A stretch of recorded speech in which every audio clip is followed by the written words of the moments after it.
Okay, what in the world? Now this carpeting was already bad when we moved in, but I am pretty sure that is a footprint. So we got to clean this. And I got the little green machine. So let's see if we can make a difference in this. I really hope so.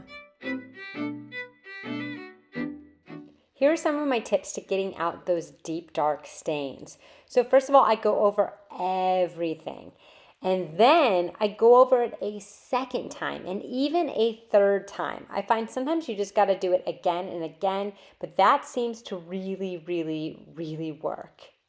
There's my doggy, he's being a gatekeeper, but this is the after. You can kind of see where I scrubbed it. I'm gonna have to like fluff that out a little bit with the vacuum, but this is the next day. I wanted to give it time to dry.